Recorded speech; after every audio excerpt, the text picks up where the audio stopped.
Então sereis atribulados e vos matarão. Sereis odiados de todas as nações por causa do meu nome. Porque nesse tempo haverá grande tribulação, como desde o princípio do mundo até agora não tem havido e nem jamais haverá. Não tivessem aqueles dias sido abreviados, ninguém seria salvo, mas por causa dos escolhidos, tais dias serão abreviados.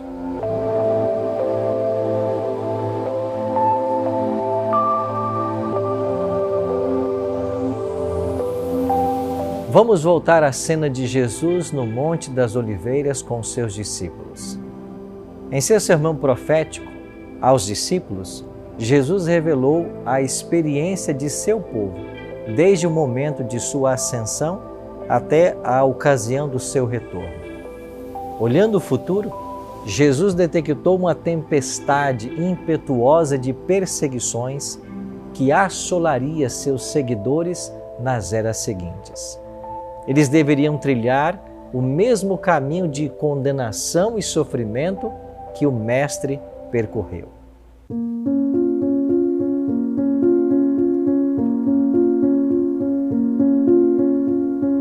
O paganismo previu que, se o Evangelho triunfasse, seus templos e altares seriam destruídos. Por esse motivo, convocou suas forças para acender o fogo da perseguição. As posses dos cristãos eram tomadas e eles expulsos de seus lares. Muitas pessoas, nobres e escravos, ricos e pobres, instruídos e ignorantes, foram mortas sem misericórdia.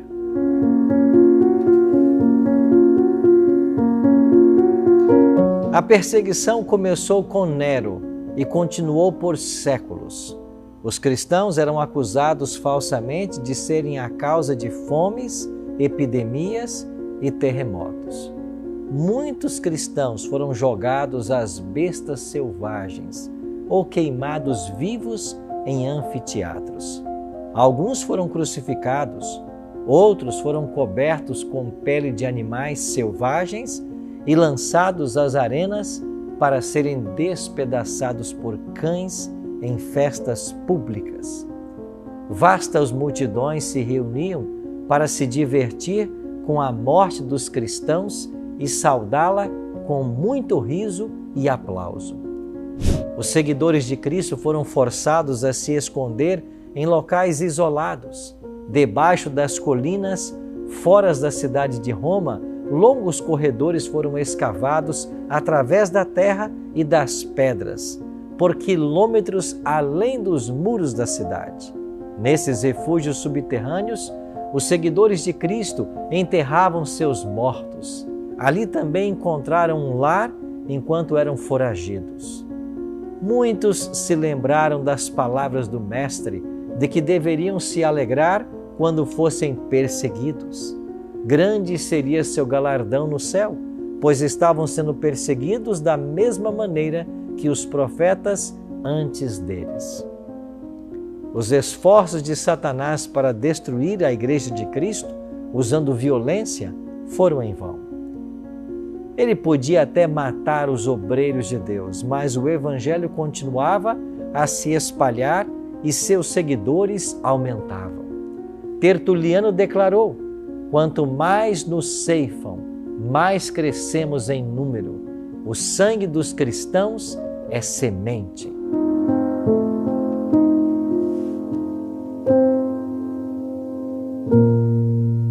Quanto mais cristãos eram mortos, mais seu número aumentava. Satanás então mudou de estratégia.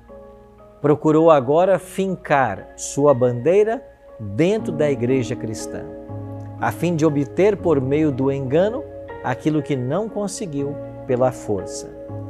A perseguição terminou.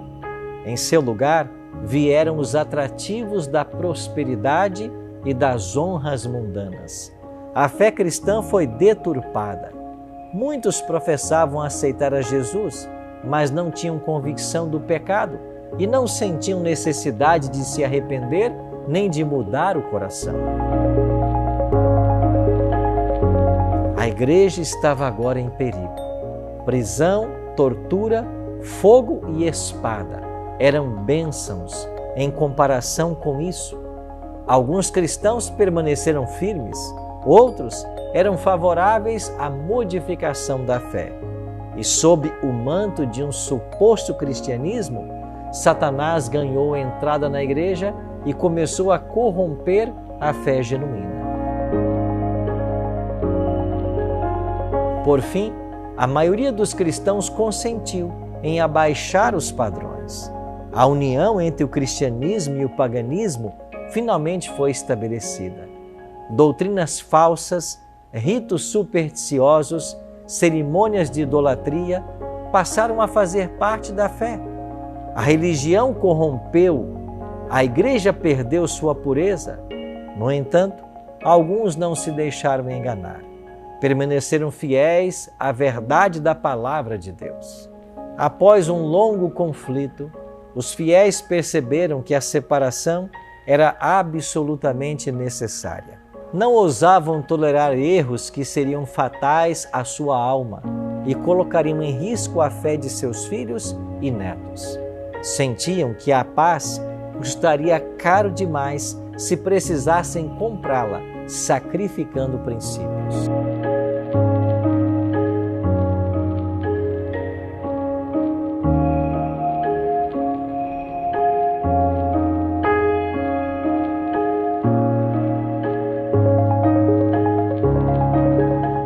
Se pudessem obter unidade somente comprometendo a fé, então que houvesse divergência e até mesmo a guerra.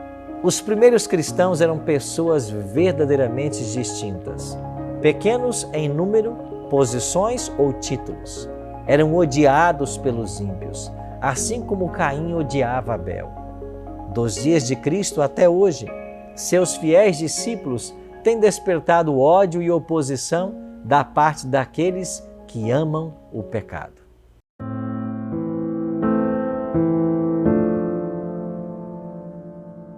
Quando Jesus nasceu, anjos cantaram sobre as planícies de Belém: glória a Deus nas alturas e paz na terra aos homens aos quais Ele concede o seu favor. Parece haver uma contradição entre essa declaração profética e as palavras de Cristo. Não penseis que vim trazer paz à terra. Não vim trazer paz, mas espada. Se compreendidas de maneira correta, as duas declarações estão em perfeita harmonia. O Evangelho apresenta princípios de vida completamente opostos aos hábitos e desejos das pessoas, e elas se levantam contra essa mensagem. Odeiam a pureza que condena ao pecado e perseguem aqueles que proclamam a verdade. É nesse sentido que o Evangelho é chamado de espada.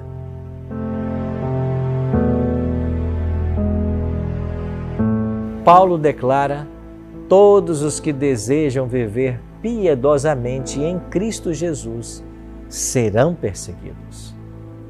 Então, por que a perseguição parece estar adormecida?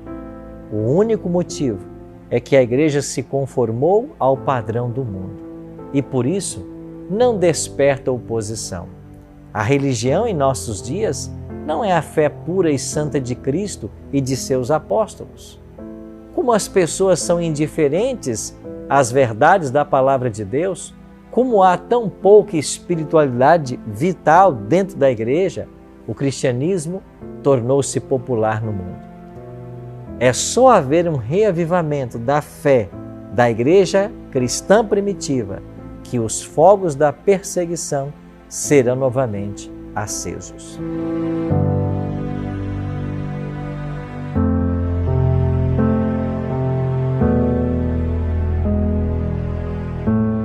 Diante dessas verdades, fica aqui uma reflexão. Por que o Evangelho parece tão popular em nossos dias? Por que as perseguições arrefeceram? É porque parece-nos que há muita conformidade da igreja com o mundo. quando os fiéis seguidores de Cristo levantarem bem alto o estandarte da verdade, derem à trombeta o sonido certo e pregarem a mensagem bíblica, que muitas vezes não é popular nem politicamente correta, mais uma vez as perseguições chegarão. Mas diante de todo esse desafio, eu e você precisamos permanecer leais ao Senhor e aos princípios da palavra de Deus que um dia nós abraçamos. E aí, você vai permanecer fiel a despeito das provas que sobrevirão ao mundo? Pense nisso.